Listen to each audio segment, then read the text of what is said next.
call it. I think we're all here because we know technology for ag is really important. Worldwide, the ag industry is facing the challenge of fluctuating commodity prices, supply chains that are leading to wastage of 25% on average, customer trends that are changing, and environmental challenges. And overall, everyone's looking to tech as the saviour.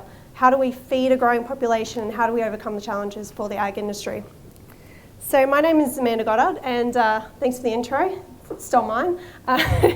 So we're currently doing a report with Startup Australia, CBA, and the Queensland Government looking at what is an ecosystem for AgTech and what can Australia learn from around the world. So I wanted to spend some time today talking about that. Bit of a plug on KPMG. So we do have a global ag network, and in Australia we're really focused on how do we support an AgTech industry. We speak to a lot of people in industry, we run a lot of forums, and AgTech continually comes out as a key issue for driving the productivity of the industry. And we know there needs to be leadership, and we want to be part of that. We want to be part of a conversation that's productive and a conversation that's focused. So we are working on this report. It's due to come out at the end of August, so this is a bit of a sneak peek as to where we're at. We've had lots of interviews, lots of roundtables, done a ton of research, and what I'm showing to you today is just what we're hearing so far from around the world. So what are those things that are driving an AgTech ecosystem, and ultimately, what is the recipe that might lead to Australia having an AgTech ecosystem? So let's start with the value chain. So we all know that the customer is driving change. It doesn't matter if it's what they want to eat, where they want to eat it, how they want it delivered, or how much they want it delivered, they're driving change. And to be able to respond to that change, we need to start with the farm. So the research report we're doing is focused on on-farm technology. What is the technology that's going to drive decision-making, and better use of resources? So that's where we're focused. We've also looked at technology from a digital perspective. And part of that is because otherwise we'd never finish. So we have to find part of the technology that we can really make an impact on. So what is digital? It could be a robot on a tractor, we don't know. But overall, it's precision ag. So big data, robotics, cloud, autonomous vehicles, sensors, everything that pulls together to make decision-making better on the farm. And why did we focus on digital, beyond ultimately needing to finish a report?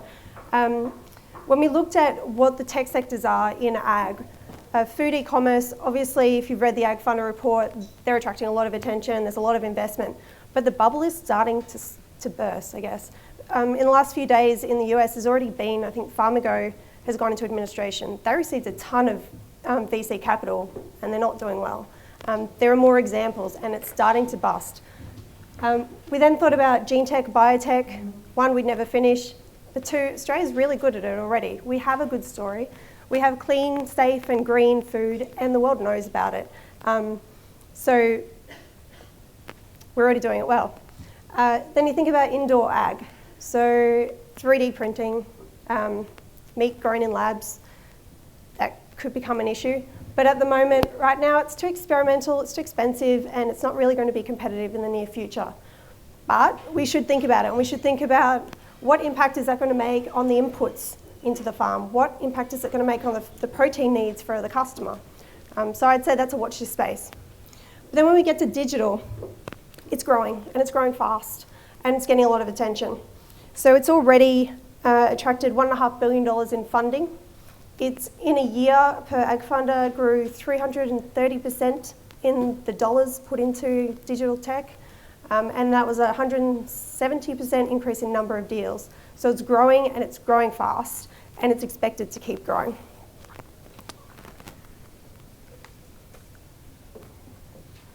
So what we've done is we've looked around the world, looked at what makes up the ecosystems, and picked out some hubs that are doing it well and trying to nut down pretty simply what is it that they're doing well.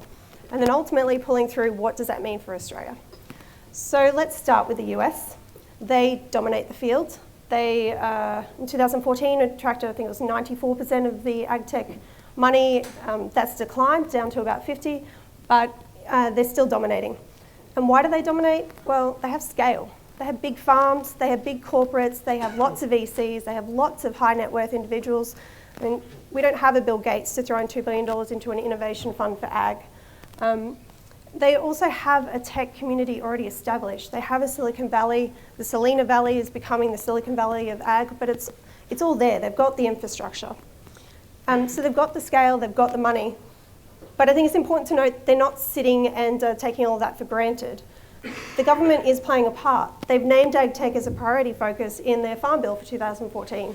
They have the Department of Ag that helps people commercialise their ideas. They have patent support, licensing support, business support. All of that already exists, and they don't take it for granted. They've also, to deal with the data issue, the industry has developed a voluntary standard. So you would have seen that in the AFI report if you've had a chance to read it. They're looking at how do they help farmers feel more comfortable about how their data is being used. And they're also creating a tool to help farmers understand what the contract means when they're signing away their data rights. I think that we can learn a lot from it. They have multinationals investing in AgTech. They have VCs with specific AgTech funds. They have incubators. They've built a really productive ecosystem. But I think it's important to say we're not going to be the US. We can't be the US. We don't have the scale. But there are some things that we should learn. Then if we look at Israel. So Eden, hopefully I get this right, Eden. But necessity really is the mother of all invention. When you don't have a lot of resources, you have to be a little bit more creative about what you've got around you. So they do have the highest level of startups per head. They have the highest scientists per head. And they've built a really amazing startup community. And that momentum that they built has attracted investment. It's attracted investment from foreign and domestic. And they encourage it. They encourage the foreign investment to come in. And they encourage people to invest in startups. They have business support, they have tax incentives and grants, and they have R&D funds to encourage all of those things. One of the interesting things we saw was with one of the R&D funds that once a tech gets commercialised, if it does well, then they pay royalties back into the scheme. I think that's a really nice flow back of capital and something that we should think about. And let's go to the UK. So in the UK, it's been the government driving it. The government had a bunch of roundtables where they spoke to industry and they realised that industry didn't know what they were spending. They were spending $500 million a year on ag, and industry thought it was a tenth of that. They didn't know the connections. There's 20 different funds that were flowing in, R&D funds into the industry, but no one knew it. They didn't know how to connect with it, and they didn't know what to do with it. So the UK government, realising that and realising that AgTech was a potential industry and that they weren't supporting it, created an AgTech strategy. So in 2013, they launched their strategy. They assigned an industry leadership council to execute the strategy and to engage the people involved in the strategy and affected by it. And it included three main pieces. So they had a catalyst fund, which was to help commercialise, three-year period, 6 monthly rotations. They've had about 100 plus projects go through it. They created centres of ag innovation, so rurally connected centres around the UK that help farmers use the tech, help them understand the tech, help them be part of the tech. And they've got, I think, 5, they're building their 6. So, for a 3-year strategy, they're moving fast. The final thing they did was they've just launched at the end of last year, I think it's called Agrimetrics. So it's basically a big data centre where they connect everyone. So they've got the big retailers at the end, and they connect the farmer to the big retailers. So they see the whole process from farm through to customer. They can see the data, they can act on the data because they're getting quality data back to the farm, and they can affect production. So their focused leadership and the positive conversation that is driven in the country has been really, really positive for them. In Canada, they've taken a slightly different approach and really thought about the VCs. So they've decided by attracting VCs and establishing VCs, it doesn't actually matter where the tech comes from, because ultimately if they invest in tech, they get the benefit of the tech back to the country. So tech that's commercialised, ultimately they can use on the farm, and for them that's a win. That's not to say they're not thinking about how they can grow tech within Canada, and they do have programs there's one called Growing Fund, where they help people commercialise. They think about pre-commercialise, post-commercialise, what does that mean and how's the process work, but really helping the business process. The other really good thing they've done is it's called AgPal, and it's a dashboard where it's pretty simple. It's not a difficult thing at all, but where you can go on and say, I have a region that I'm thinking about and potentially an issue, so it lists down some industry issues, and you can then identify if there's a grant. So is there someone who can help me fund it? Is there someone who can help me get started? And that transparency is it's a pretty positive thing. New Zealand. So our mates across the sea, they're pretty early on in the stage. They, from what I've read, have actually they read the Ag Funder report and got sad. So they know they have ideas, but no one else knew about their ideas, and no one else was investing in them, and that made them sad. So what they did was they started a positive conversation. They started connecting to Silicon Valley. They took people to Silicon Valley to meet with investors and to understand how to commercialise. They really focus on building a collaborative industry and building an industry focused on innovation. So they too have developed a bit of an AgTech review, and they commissioned that through the New Zealand Trade and Investment Enterprise Department. And that was all about looking at what is the value of AgTech to New Zealand. So they've started on a good place. But then they focus on industry collaboration. So the big game changer for them has been a group called Te Ono Bootcamp, which started in 2012, led by industry, supported by government, and it involved taking about 30 execs from the primary sector, taking them to Stanford University and helping them to learn, helping them to think about what if something else changed. And if that did change, how would we react to it? And what could we do to enable it to change? And so that, for them, has been the change in their mindset. Since it got set up, there's been 250 initiatives come out of that. So there's 130 execs have gone through the program. Some of them have been, they're very relevant to AgTech. So one of them was they created a food delegation where they make sure that they are engaged in international conversations. They make sure that as a group, they're going to international AgTech conferences and they're having a conversation. They go and do trade missions and engage with the next customer in Japan or South Korea or China. The other thing they've done is thought about the talent pool that they're creating, and so created a scholarship for university students who might want to be part of a digital economy for ag. So they send them on a 19-week program and they teach them what does it mean to be part of tech and introduce them to corporate partners who could be their employer. They're selling a good story, they're sharing their success, and they're working across all parts of the chain. So they're working across the investors, the researchers, the industry, the government, and they're all part of the same story and they're all moving towards the same thing.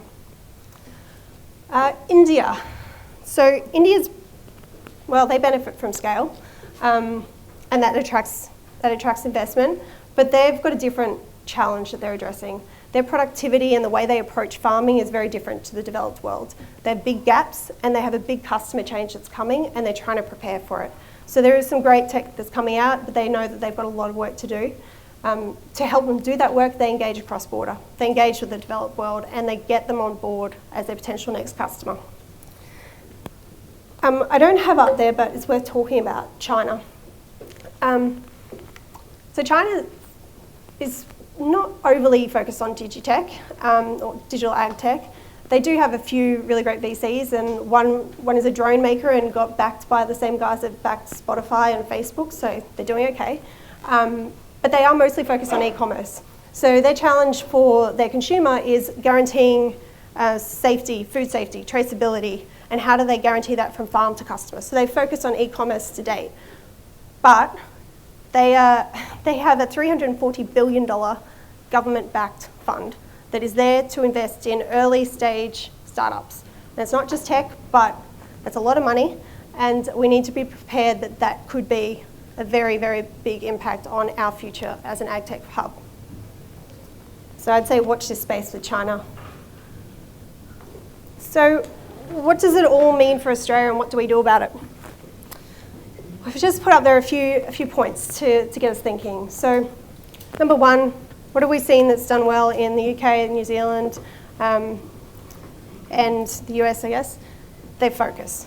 And we don't really have that yet. We're all trying to play in a space. We don't have the scale to just all play. We need focus. So do we want to be the buyer Do we want to be the builder, or do we just want to watch it go past? And we just need to decide what we want to be. That needs to come from industry, and it needs to be backed by everyone else involved. We all need to be on the same page. We need to enable. So there seems to be a bit of a disconnect sometimes between the issue, the idea, and the money. And if you don't get the issue right, no one's going to buy the idea and pay money for it. And so number one is we need to all understand what the issue is. What are we trying to solve? And then we can think about the technology and what the value is. And if you have a researcher who understands what the industry needs and the industry is involved in coming up with a solution, you have an investor who's part of that process as well and building the business, and you know who the person is who can help you build the business, it all becomes very clear what your value is. And that sales pitch to the farmer, to the investor, and to the international guys, that becomes a lot easier once you understand that value. We should ask for help. We seem to all think we need to do it by ourselves. We don't. All the RDCs don't need to do it alone. Every subsector doesn't need to do it alone. Every state doesn't need to do it alone. We can do it together. And we'll be better if we do it together. We'll learn more and we'll learn faster and we'll get more traction. So let's think about how we work better together. Maybe it is doing a boot camp. Maybe it is getting people from other industries. I don't have the answer, but it is about creating an open platform and creating connectivity, connecting the regions, connecting the cities, and connecting to overseas. We need to tell a really good story, because we have really good stories to tell. We just don't tell each other, and we don't tell the world. And I think maybe it's the Australian way, where we just think, yeah, okay, fine, we did it, move on. But we actually do some really great stuff. And when we're building this report and we're doing case studies, there are phenomenal technologies that are out there, but if we don't know they're there, no one's going to pick them up. And if we only think about Australia as our market and don't think about the world as a market, we're never going to make them, because it doesn't seem like it's worth it and we're not going to be able to cash out. So let's start telling a good story. Tell a good story to ourselves and tell a good story to the world, and engage actively in the environment that's already existing out there for AgTech. Finally, let's just do it, and let's all do it together, and let's do it in masses. And if we start doing it and doing it often, we'll create momentum, an ecosystem appears all of a sudden. So let's just get started. As I said at the start, we are still writing this report, so I hope that was interesting. It's an interesting snapshot. But if you do have anything you want to discuss, or if you'd like to contribute to the report in any way, please come see me. I'd love to learn and I'd love to listen, and love to have you as part of the report. So thank you very much.